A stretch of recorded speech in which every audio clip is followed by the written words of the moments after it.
Hey, good morning. Welcome to the second hour of the Chris McCarthy Show. So honored that you've chosen to spend some time with us. So, folks, pay attention to our website, WBSM.com, because we'll give you all the closings. I know some schools are being let out early, and so you want to be on top of that if you've got responsibilities for your kids. Obviously, if they're going to be let out early, you don't have to sit and watch the chyron across the bottom of the television, hoping, oh, my God, wait, they're at H. I missed Fairhaven. No, just go to our website, WBSM.com. You'll be able to see it.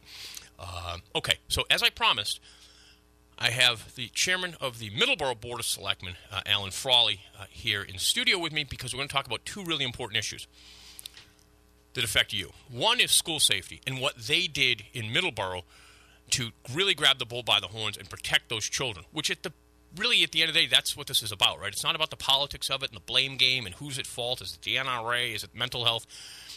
All that stuff can be sorted out later. You got to protect kids now, and they've done that, and it's impressive. And I wrote a piece on it last week on WBSM.com, which is still available. Then after that, we're going to talk with Chairman Frawley about the train and what's going on in Middleborough, because that affects you too, and about the way they've been really just locked out of the process. It's quite shameful, actually. Okay, great. So if you'd like to join us, you can get on the line. We're going to talk for a little while, but then, Alan's been gracious enough to say, yeah, hey, he'll take calls from you. So it's 508-996-0500. So good morning. Thanks for joining us, Chairman Frawley. Good to see you, Chris. I haven't seen you in, about 25 years? Probably 25 years, yeah. We went to middle school together. Right. So we haven't seen each other in that long, and both of us are better looking than we ever were. Right? We haven't aged a bit. Radio. Yeah, exactly. We haven't aged a bit. In fact, this may or may not be streaming live on Facebook right now. I'm never always that sure, but I think we'll have a copy of this up later somewhere for you folks if you don't get a chance to sit with us all the way through. Okay, so the Parkland shooting happens. You're the chairman of the Board of Selectmen, but you're also a dad. Right? Yep. I have my two kids are 5 and 8 now. My son Sullivan is in kindergarten. My daughter Kennedy is in second grade now. So it's obviously as important as to everybody as a dad. It's big time for you, and you have a responsibility because you're an elected official in your town. What happens? Take us through the process of how you guys have really, I think, are leading the way on what you're doing with school safety. All the credit really goes to the chief of police. Parkland shooting happens. Joe Perkins, right? Chief Joe Perkins. Right. He's been on the force. We just signed a new contract with him for a couple of years. Hometown guy, grew up in Middleborough. Been on the police force in Middleborough for any number of years. But and his daughter just graduated from high school, so he has a direct connection to this as well. He got together with his command staff and came up with a plan using existing funding to add 2 school security officers, or SSOs, and 1 more school resource officer. We already had 1 school resource officer in the schools. So, Alan, explain to us what the difference is, because people at home go, yeah, we have a resource officer too, which is good, but explain the difference between these 2 positions, because it's very important. Exactly. The school resource officer is exactly what you would expect from a typical police officer in the school system. He's walking around, he's high-fiving the kids, he's working with the administration to sort out any problems if there are fights or personality conflicts, whatever they call them these days. Right. And he's working with the administration to help keep everybody safe, but he's going to court if there's a need to go to court. He's the truant officer, all of those things. The 2 positions that we've created that are brand new are the school security officers. Their job is a security officer. They're going to walk around the perimeter of the building. They're going to make sure that all the doors are locked, all the windows are locked. Anybody trying to get in the school, they have to go through the school security officer first. Their job isn't to interact with the children. Right. Their job is to protect the children. And there's a big distinction there. They're not breaking up fights. Mm-hmm. If there's a problem, they're there. Sure. But that's not their job. Their job is to keep the people that are in the school, and keep the people out of the school. Keep everybody safe. By the way, folks, just since I regularly give out bad information here on the air, let me just point out that we stream live on our YouTube channel, not Facebook, and we are streaming live here. I mess it up, the technical stuff. I don't know what I'm doing. And you can see it. It's WBSM television on the YouTube channel. Okay, so what you're telling me, and we don't want to give away all the details, obviously, because it's a security issue. And I think people at home recognize that. What you're telling me is these guys are guarding those children. That's what they're doing. They're walking the perimeter. That's their job. Right? As you and I were talking off the air, we used to sneak into schools. Right? Oh, yeah. I used to sneak into the Middleborough High School. Right. Because I wanted to meet the girls in there. Right. Worked out well. I married a girl from Middleborough. Right. So, but it was a different era. It was the 80s. Oh, you could walk in and you wave hi to the school teachers as you were walking by, and they're like, that guy looks new. Right. You run down the hall, run out the door, get in your car. Right. Your car would break down at the end of the driveway. You get it. Right. But the doors are propped open. Kids would go outside, have a cigarette. So you're going to have this police officer, man or woman, is going around the school. They're looking for propped open doors. They're looking for strange characters hanging around. Right. Their job is to secure the building. Like I said, keep the good people in, the bad people out. That's their job. They're not having coffee with the administration or anything like that. They're on a detail to keep. They're a security officer. And you have them in every school in Middleborough now. We have them at the high school and the middle school full time. Right. And the other two, the school resource officers, will be roving throughout the rest of the campuses. Right. We have a kindergarten campus, two grade school campuses, then a middle school and a high school. So we have 6 schools and 5 campuses. Right. And what I thought was really good about this is how quick you guys did it. It was the next day. Explain that. Just take us through this. The chief of police understood the threat, understood the concern that everybody had, and the next day he had school security officers in place at the high school and the middle school, and another school resource officer floating around the other campuses. So the day after the shooting, we had 4 police officers in our school system, an increase of 3 from normally we have 1. He increased it by 3. We had people at the schools during drop-offs and pickups just to kind of keep everybody calm and to not pat them on the head, but to let them know that the police were there, because there isn't anything more important than keeping your kids safe. Right. I mean, that's it. As a parent, that's your job. Right. Period. Right. Like everything else is gravy. Right. So, and we're lucky. We have like I said, we have a great police chief. We have a great command staff. This was a collaborative effort from the police department. When he came up with that plan, and I hate that this is a conversation, but the part then goes to how do you fund it? Right. So he came up with an option, a plan to fund it using resources that we already had in place for the end of this year. Okay. At that point, then it becomes a conversation with the school committee and the board of selectmen.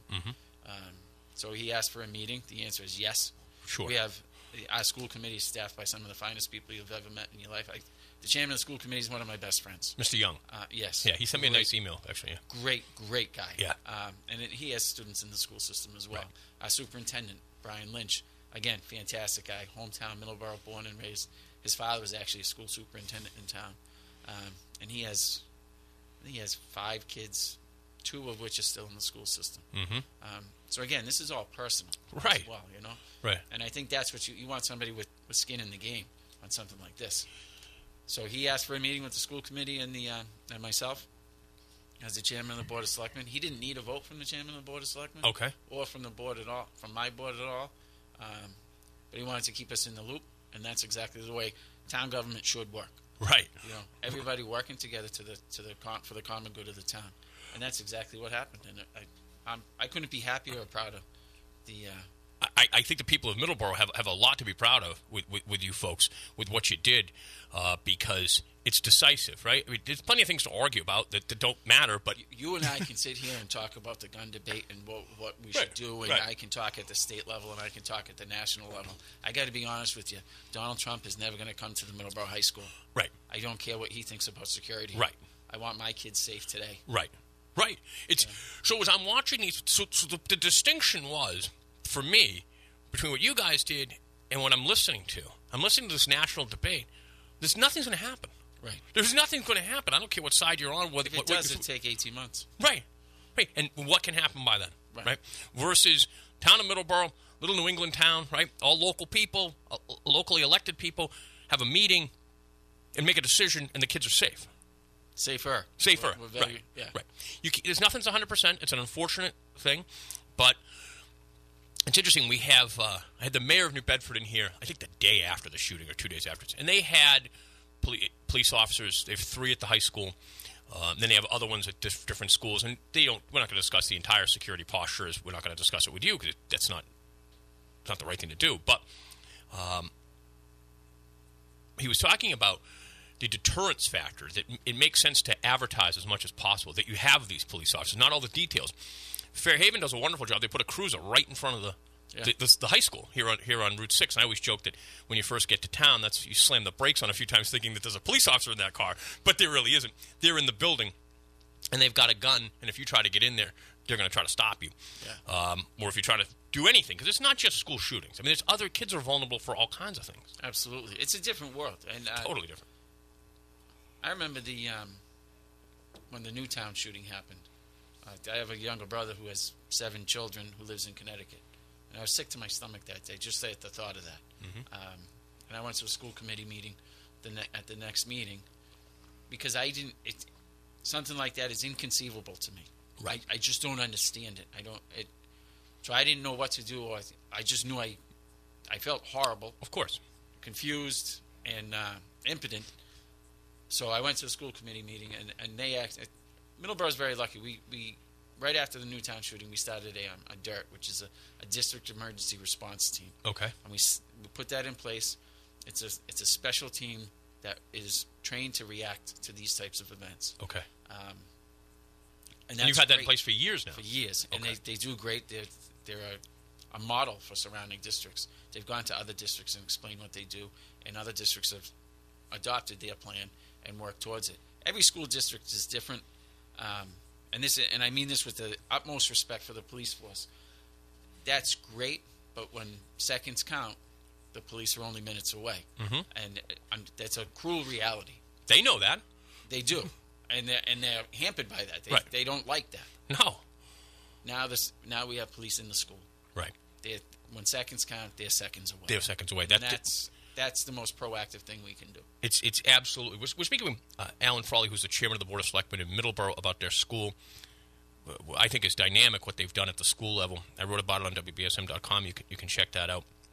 But we have Allin in the studio because, guys, if your community hasn't done this, now you may not know that they've already done this. Let's be honest as well. I mean, there's some reasons some people are going to not talk about it. I think it's important to talk about it because, as the mayor pointed out, and as they do here at Fairhaven, if you're flying the flag, if everybody knows, it may deter them to do that. We're going to take a very quick break. When we come back, if you want to ask the chairman a question, you can at 508-996-0500. But also after this, we're going to talk with him about the train, and that's important to you.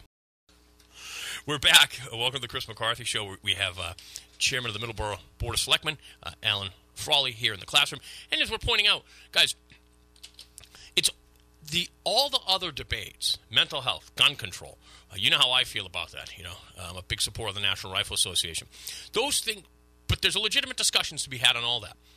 But not in lieu of action. And what we're discussing here is the very important action that the leadership in Middleborough took to make their schools hardened, right? To harden them, is that term? I'd prefer another word. All right. But, yeah, you're absolutely right. And yeah, I mean, I'm a gun owner. I'm more than happy to have a conversation with anybody about what we can and can't do, mm-hmm. The mental health, the drugs, all that stuff. Right. That's conversations that should be had. Right. But in the meantime, what are we going to do? Right.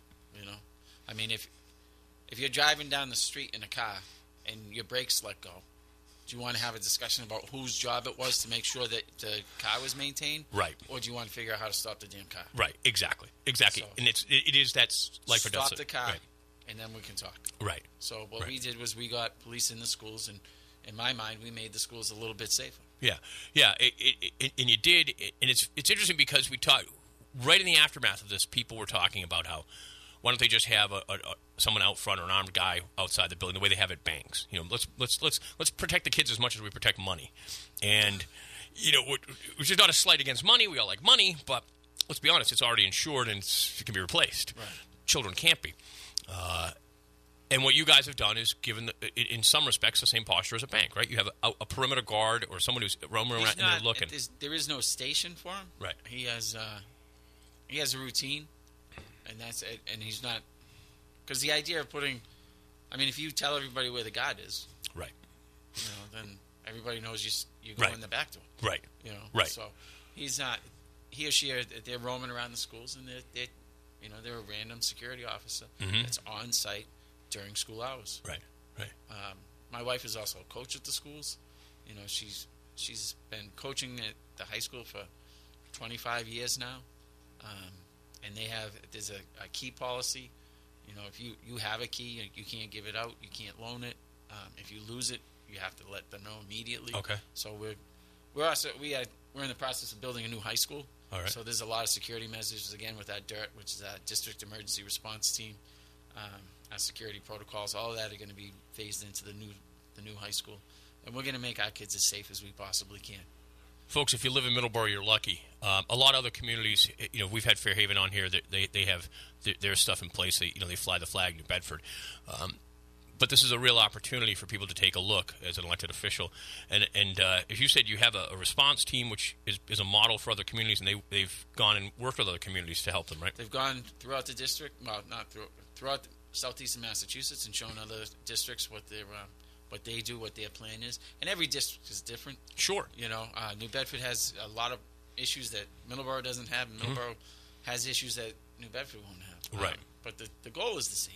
Right. That's to get our kids as well educated as possible and keep them as safe as possible while we do it. And I think, Mr. Chairman, that we're pointing out this distinction. You've said it a couple times. And isn't that why it's so important to make the decision at the local level? Because you know what the problems are, the issues, and your chief of police does, and your school committee and the school administrators. You know your issues. They're my kids. Right. Right. I don't know how literally. Else to say. It's these are the kids that I see at the donut shop or at the supermarket.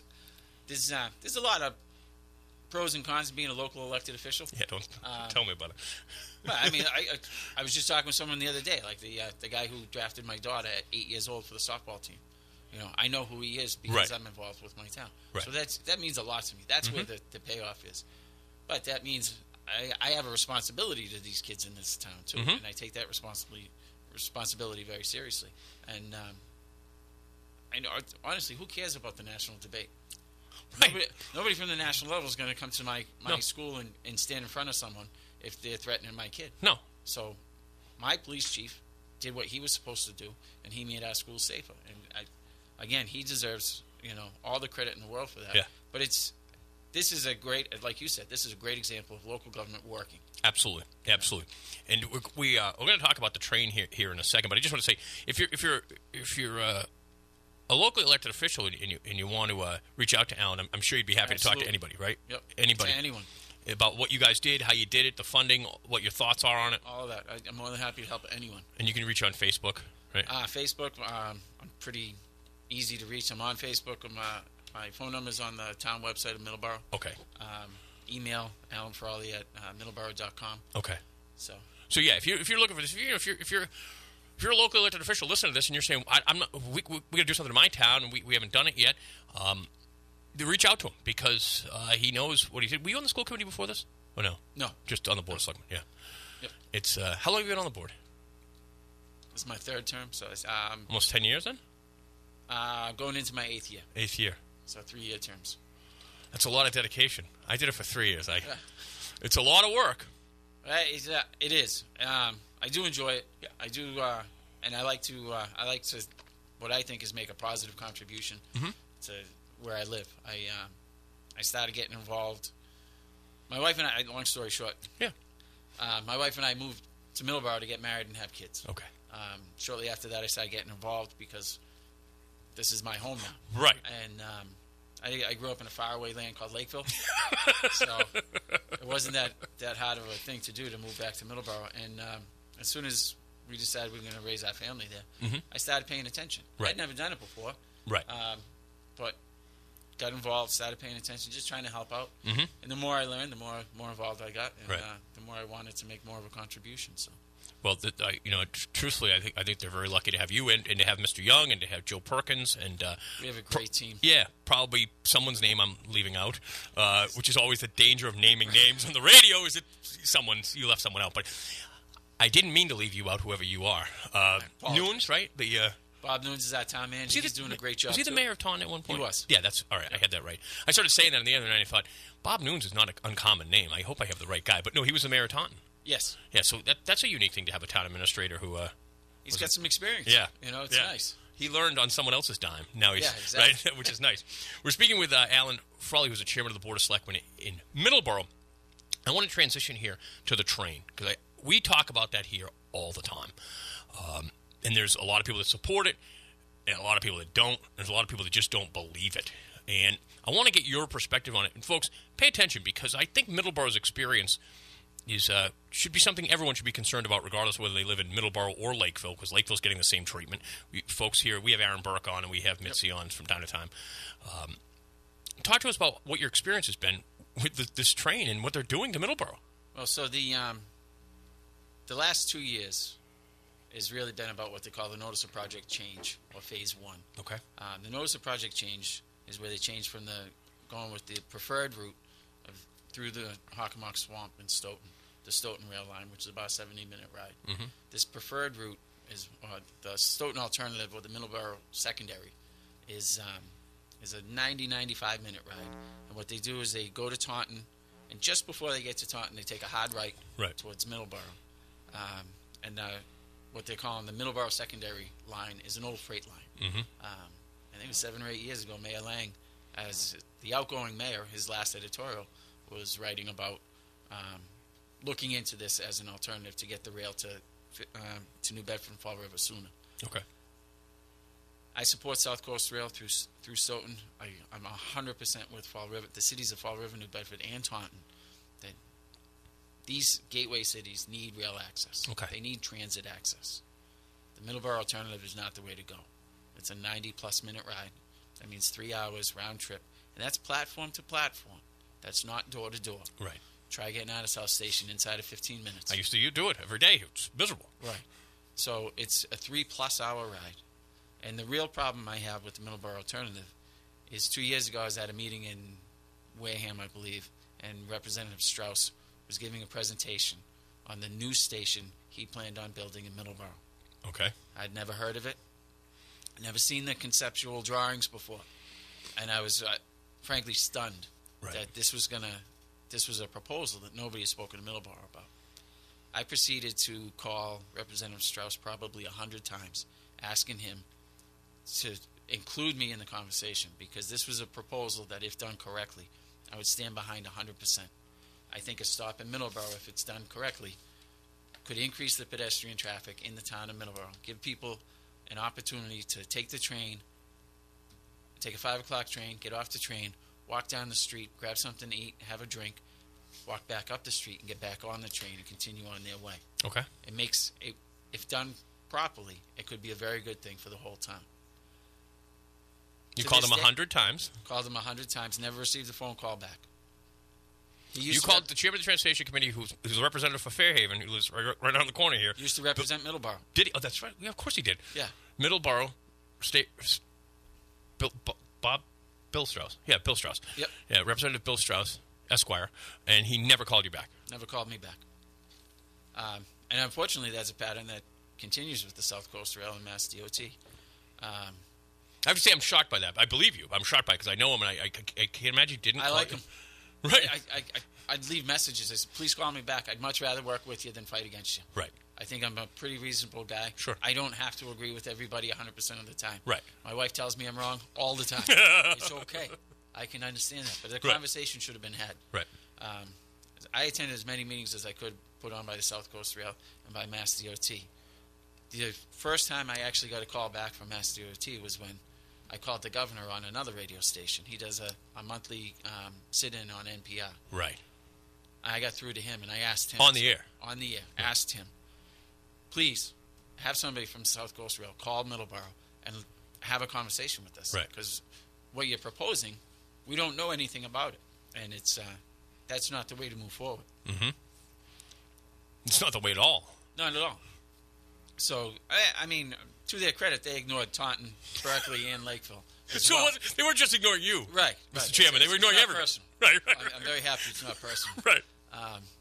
But so they continue to move along with the South Coast Rail proposal to the point where South Coast Rail folks came into a meeting with us, and we were talking, and one of their lead engineers, Jim Eng, said, we were down here last week, and we walked from the old Lakeville station to the Middleborough station. I said, excuse me. I said, you were in town of Middleborough? I said, you didn't call us? Right. I said, give me a call. I said, I'll buy you a cup of coffee. We'll walk down there. Right. I'm more than happy to. Right. Hey, you're a fit guy. You do a lot of walking in the woods. Show them a couple of things. But have a conversation with us. Right. You're proposing to build a brand new train station in the town of Middleborough, and you haven't spoken to us. And again, that pattern of behavior continues to move forward. So now we're at the South Coast Rail. I was at a meeting at UMass Dartmouth, I think it was 2 weeks ago, put on by the Coalition Rail to Boston. Okay. And they were talking about the Notice of Project Change and the Draft Supplemental Environmental Impact Report. And Secretary Pollock, to her credit, got up there and said, we're looking to build a consensus on this. Okay. Unfortunately, she called on me at the end of the presentation to ask a question, and I agreed with her. I said, absolutely, we need to build a consensus on this. I'm not sure I believe that that's what's going to happen because the town of Middleborough, Lakeville, Berkeley, and the city of Taunton were not informed of, nor were we invited to this meeting. Right. The Notice of Project Change only takes place in Taunton, Berkeley, Lakeville, and Middleborough. So the communities that were affected by the Notice of Project Change weren't invited to the discussion on the Notice of Project Change. And it's purposeful, right? Absolutely. How could it not be? Right. Right. So it's been going on for years. Right? 2 years just on the Notice of Project Change. They're just ignoring you. Right. Absolutely. Just ignoring us. Unfortunately, our representative fully supports this plan. My opinion is that she fully supports this plan because she's running for a statewide office. Mm-hmm. And this is You can say who it is. It's Representative Oral. Yep. My opinion is that she's supporting this because she wants votes from the larger area. Mm-hmm. Now, and I've said this, and I don't want anyone to be mistaken that I'm against the South Coast Rail. Right. Because, again, the cities of Taunton, Fall River, New Bedford need rail access. Mm-hmm. I don't think Middleborough should pay the price for it. And you have the train now. There's a current station on the border of Middleborough and Lakeville. And they're going to move it, right? Is that the plan? They're going to move it after they've given Lakeville money and encouraged Lakeville to build transit-oriented development all around that area. Right. It gets worse, too. It's unbelievable. I could talk to you about this for hours. Well, we'll make that available to you, Mr. Chairman. But the corridor, the 105 corridor in Lakeville, is a booming area right now. There's a Lakeville Hospital, if you're familiar with the area, just changed hands. There's a local guy who's looking forward to building possibly a multi-use development in there. There are literally buildings going up right now on that corridor because of the train station right there. Right. Mass DOT is pulling the rug out from underneath Lakeville, and they're closing the station. They're not sure if they're going to get... They haven't even told Lakeville what they're doing yet. I know. Very good selectman in the town of Lakeville, Mitzi Hollenbeck, at a meeting in Middleborough, that the South Coast Rail was at. She said she gets more updates about this project from me than she does from the state. It's unbelievable. It's utterly ridiculous. And it has to be purposeful. They're purposely ignoring the host community. They don't care about us. We don't swing an election. Right. We have Middleborough's divvied up into 3 state representative seats, so we can't swing an election. We don't have any influence. Right. And they can. We don't swing an election for. My personal opinion is this is a statewide campaign slogan. Right. The current administration wants to get reelected, and they're looking to the South Coast to help with that. The plus side is it's probably never going to happen anyway. So you know what? I'd love to come back a second week in November and see where we stand then. Right. We'll take a very quick break. We'll be back more with Allin Frawley, who's the chairman of the Board of Selectmen in Middleborough. We're talking about the South Coast Rail. All right. Well, welcome back and good morning. This is the Chris McCarthy Show. Look, if you want to give us a call, you can at 508-996-0500. We were talking about school safety. We're now talking about the train, but if you have a question about the school safety, I know Chairman Frawley would be happy to go back to that. It is snowing out, folks. You going to be able to make it home? Oh, I'll be fine. Yeah, I don't have any concerns for you. I don't have any concerns. You're an outdoorsman. I am. I love it. I love being outside. Yeah. I saw a picture of you eating rattlesnake this morning. Yes, that was a very funny story. A couple of years ago, I actually filmed a reality TV show. Oh, really? It was so popular, they filmed the pilot, and that was it. Oh, well, of course, yeah. Well, like an outdoor type one? Yeah. It was called Built to Survive. Like I said, it was one episode. It was a bunch of guys. We went out to the California desert, and I'm doing air quotes. Built to Survive. We're going to rebuild society. I was in between work at that point in time. Yeah. So it was like 3 weeks of overnight camp for adults.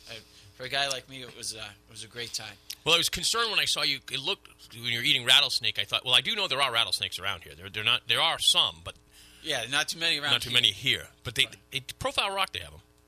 Do they? Yeah. Wow. Yeah, Profile Rock, they have. I'll keep that in mind. I remember high boots. Yeah, wear high boots. For some reason or other, Profile Rock, they have rattlesnakes up there. Wow. Yeah, and they have them out in the western part of the state. Yeah, there was a proposal to reintroduce them in the Quabbin Reservoir, and I think it was 2 years ago they found one up near Blue Hills. Yeah. You think that Governor Baker ignored those folks out there who didn't want rattlesnakes too? Think about it. It could be worse. He could be dumping rattlesnakes in town. Yeah. Well, I don't know. Maybe I that wouldn't be know where worse. to go with that one. Right. Wouldn't be worse. Be more road. So talk about for a second what's going on with the Middleborough Rotary and what they aren't doing with that.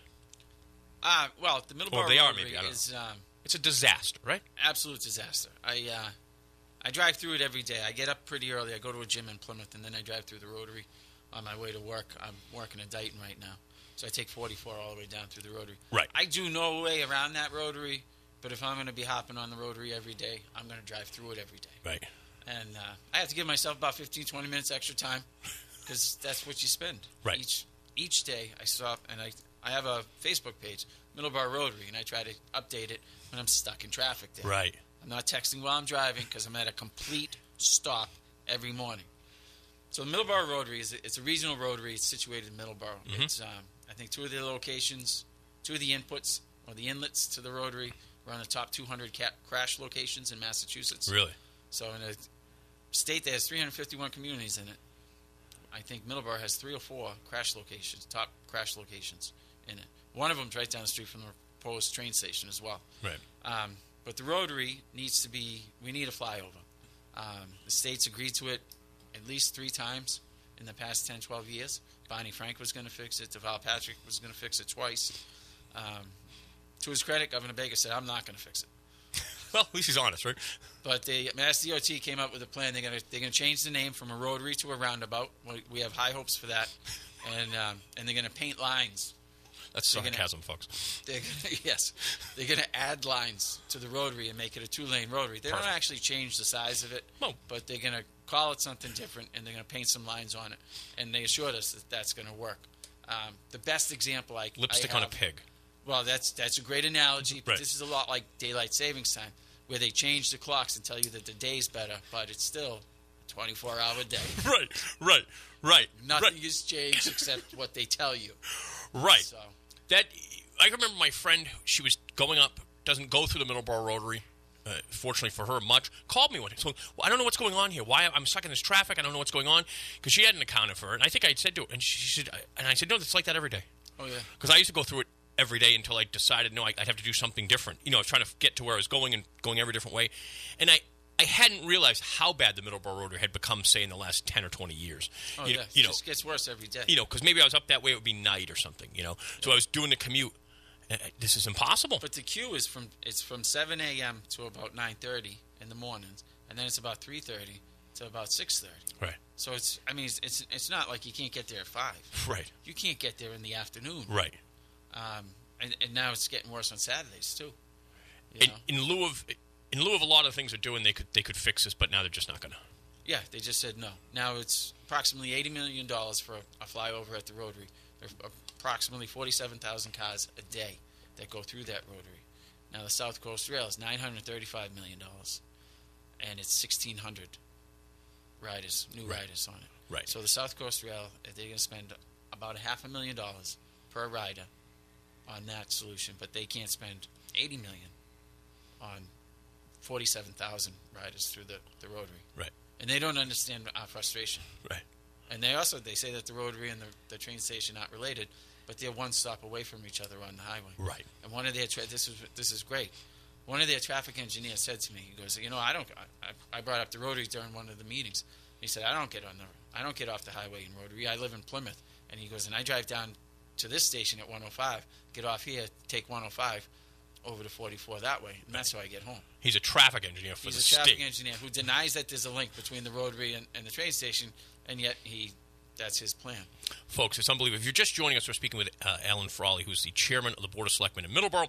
If you've missed any of this, you'll be able to check it out on WBSM.com on our YouTube channel as well. But we'll post this interview in a couple hours. And then if you like it, share it on Facebook, because this is an important dialogue. And we, of course, did the school safety earlier. We're going to take a phone call. Yep. See what's going on here. Hey, good morning. Thanks for holding your live with Chairman Allin Frawley. Yeah, Chris. Big Al. Yes, sir.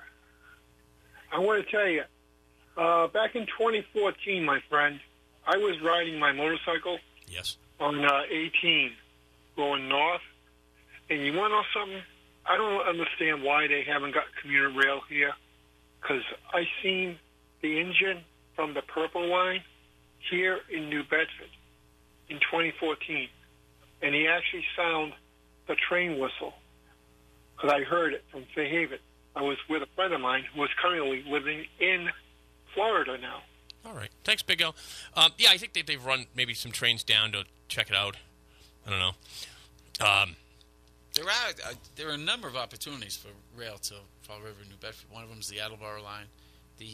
And again, I'm not opposed to South Coast Rail at all. I support the idea because, again, the gateway cities of Taunton, Fall River, and New Bedford have been completely underserved by mass transit, and we're paying for it. If you just wondered what we were doing because you couldn't hear who was calling, it's because I didn't do something properly here in the studio. So when you hear the recording, you're going to hear a big us responding to a call that you can't hear. But that's because I'm technically impotent, as the chairman mentioned about himself earlier when it came to school shootings. Only, I would assume, school shootings. So the town of Middleborough is under siege, I think, by the state government, and no one's doing anything. We're completely ignored by them on a number of levels. And again, it goes back to the fact that we have 3 state representatives, and we can't swing an election. So it's very difficult for someone to have the political courage to stand up for us. Right. I've been told I should be nicer. I've been told I shouldn't call the state and complain. I've actually been told that I shouldn't bring certain things up in public meetings. Really? Now, when I hear that, I say to myself, what is this, a family dinner? I am on the right track. Right. Right. You're obviously making people uncomfortable. Right. And that's how you get change, isn't it? Unfortunately? Unfortunately, yeah. It's not the way I'd prefer to. I'd much rather work with people, and we'll go right back to the school safety. Right. When people can work together, you get accomplishments, you get results, and you get things done. When all we're doing is fighting, I mean, the town of Middleborough is now looking at legal action against the state for the train station. Talk about that a little bit. Well, there are certain things. I know the city of Taunton is looking at it as well, and we may join in a lawsuit with them. I haven't spoken with anyone in Taunton about it yet, but I have a call today with through Senator Pacheco's office to engage a social justice and economic justice law firm to address some of the issues that have been brought up. Right. I think it's utterly ridiculous that a town has to even consider legal action against the state. Right. Nobody wins there. Right. The state has to pay to do this. The town has to pay to do this because they couldn't come to town and have a conversation with us. Right. It's the exact opposite of the way things are supposed to work. Right. I had a state representative tell me that she wasn't going to share information with me because I might be able to use it against her. Smart. About the South Coast Rail. I don't know what's dumber, telling you that or acting that way. Right. Do you know me? Right. So. Why would you? Yeah. Well, I know that Lakeville was having an electricity deal forced on them through the MBTA deal, the solar power. Right. And Mitzi and Aaron Burke and help me out here, John Powderly. They worked on it and fought and ultimately Senator Mike Rodrigues helped them kill that deal off at the state level. Otherwise, their electricity rates were going to have to go up for solar. Without an ask. Right. In Middleborough, we have a number of different municipal. We have our own municipal light and power. Right. That actually serves a lot of Lakeville. Right. But we have a number of municipal solar fields going up right now. And I'm a fan of solar. I like the idea of it if it's done properly. Right. But again, come down and talk to us. Right. Why does Senator Mike Rodrigues, who I'm a big fan of, I really I like him a lot. Yeah. Why does he have to get involved and tell the state, hey, you can't do that? Right. You know? I mean, it's just common sense. Right. But Mass DOT doesn't seem they have the idea that they can do what they want. That's incredible. We're going to take another phone call. I think I set this up so we can hear this so they can hear it on the YouTube channel. Good morning. Thanks for holding. You're live at WBSM. Hello. Yes, you're on the air. Hi. This Hi. is Paul Chase. I'm the chairman for Real to Boston Coalition. Oh, sure. Yeah, of course. How you doing? Paul? Good to see you. Well, good to hear from you. Yes. How are you, Alan? I'm doing well. Good. So I've got a couple of points that I'd like to make with regards to the rail, and we've talked about this a little bit back and forth on the public side. But while I hear some of the concerns that Middleborough has, some of these concerns are going to be mitigated because we're going to have stations open in the Southern Triangle. So, for instance, parking and congestion, that won't be as severe because you're not going to have people driving up to the Middleborough station anymore. They're going to be going, they have options for stations in New Bedford, Taunton, Fall River that they can use. Can I speak to that? The argument's kind of a moot point. Hey, Paul, we're going to let Alan, we don't have a lot of time. I'm going to let Alan take this answer. Go ahead. Okay, the parking lot size is at 500, and the report states that it's at 500 spaces because they expect the 500 spaces to be filled. So the idea that it's going to be less than 500 is in contradiction to what the report states. The current parking lot, the current station is 9/10 of a mile from the intersection of 105 and 28, which is rated as a deficient traffic intersection right now. And again, the report states that after mitigation, the traffic intersection will still remain deficient. They're moving it to 350 yards away from that intersection. They don't have any traffic. They had a one-day traffic study in June on a beautiful 75-degree day. They admitted just on Monday night, that they don't have sufficient traffic studies to fully compensate for the whole traffic mitigation. And they admit that the traffic intersection at 105 and 28 will still be deficient even after their mitigation. So how is that a plus? We're going to take a quick break. When we come back, we'll let Chairman Frawley continue on his answer. We'll be right back. Okay, welcome back. Hey, it's still snowing out there, folks, so make sure you're safe today. It's only going to get worse. We're finishing up the program here with Chairman Allin Frawley of Middleborough, who's here. We're now talking about the train. We did a wonderful piece with us on what they've done to harden their schools, my word, not his, to make the school more safe. Safer, Yeah, right? Safer.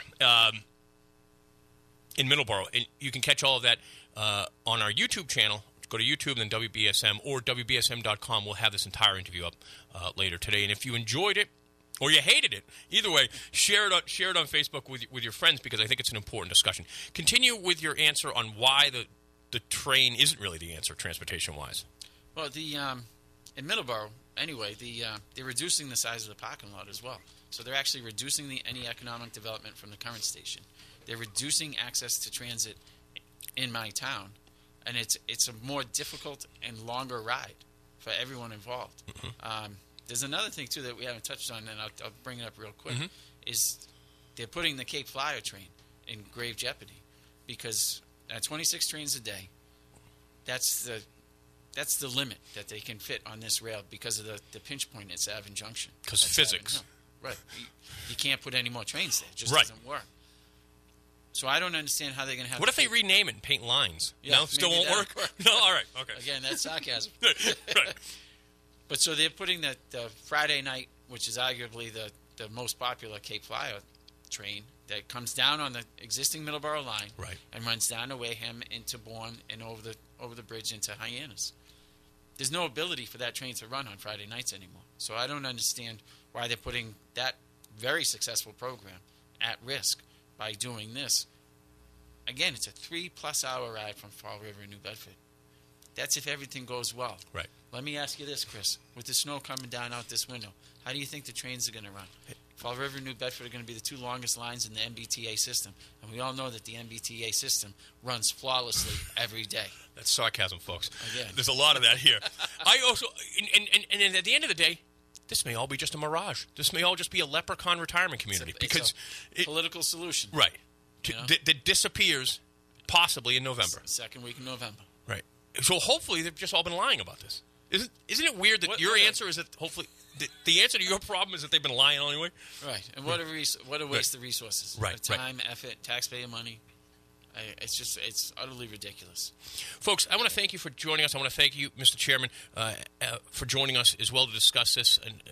And be safe out there, folks. This is the end of the program. If you missed any of this, you can catch it all on WBSM.com. And I'll be back tomorrow. Barry will be in momentarily. And then, of course, we have Howie Carr at 3 o'clock. Thanks a lot, folks. Be safe. Check our WBSM.com website for school closings and if people are getting let out early. See ya mañana.